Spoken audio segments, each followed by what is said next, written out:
Siya si Marian. Sa gitna ng hearing, tumayo siya sa harapan ng korte, inilabas ang baril at bakit niya ito ginawa? At kung malalaman mo yung kanyang dahilan, kikilabutan ka. March 6, 1981, sa loob ng isang courtroom sa Lübeck, Germany, ginaganap ang isang trial para sa isang karumal-dumal na krimen. Si Anna, na anak ni Marian, ay isang matalino at curious na 7 years old na bata. Nung umagang yon, nagkaroon sila ng kaunting tampuhan ni Marian. Kaya si Anna, na nagtatampo, nag-cut siya ng klase. Paglibot niya sa neighborhood nila sa Lübeck, napadaan siya sa bahay ng isang kakilala, si Klaus Grabowski. Malapit ang bahay ni Grabowski at sa loob ng kanyang bahay ay maraming pusa at malapit si Anna sa mga pusang ito at ilang beses na rin siyang bumisita roon para ipet ang mga cats. Para kay Anna, wala siyang dapat katakutan. Mabait daw kasi na kapitbahay si Klaus Grabowski. Pero ang hindi alam ni Anna, si Grabowski ay isang convicted child offender. Noong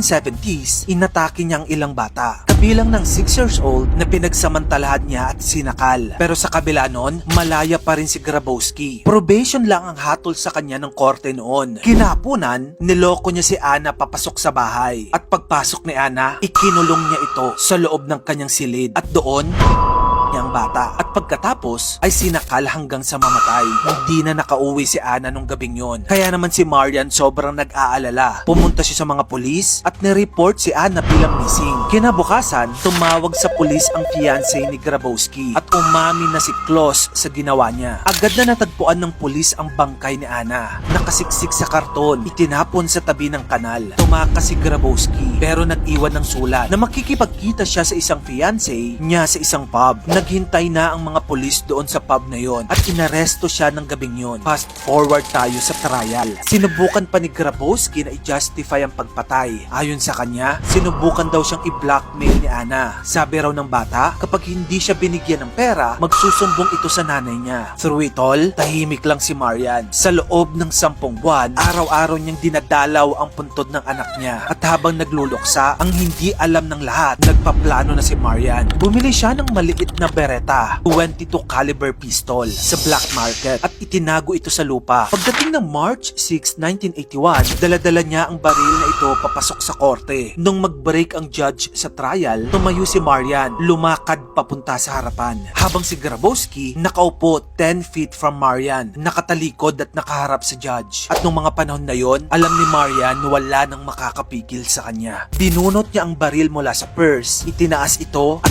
7 sunod-sunod na putok ang pinakawalan. 6 na bala ang tumama sa likod ni Grabowski. Bumagsak siya sa sahig, duguan, sa harap ng buong courtroom. Pero sa eksenang ito, walang pumigil kay Marian. Ayon sa mga saksi, ang mga mata ni Marian ay puno ng paghiganti, determinasyon na mabigyan ng pantay na hustisya ang kanyang batang anak na babae. Pero hindi nanginginig ang kamay niya. Hindi siya tumakbo. Tumayo lang siya, saka ibinaba ang baril. Pagkatapos noon, agad na inaresto si Marian at yung trial niya naging headline sa buong mundo. Sa dulo, nahatulan si Marian ng premeditated manslaughter. 6 na taon ang kanyang naging hatol. Pero 3 taon lang siyang nagtagal sa kulungan. Pagkalaya niya noong 1986, lumipat siya sa Nigeria, tapos sa Sicily, at kalaunay bumalik sa Germany. 10 years after, namatay siya noong 1996 sa sakit na cancer sa edad na 46 years old. Inilibing si Marian sa tabi ng kanyang anak na si Anna.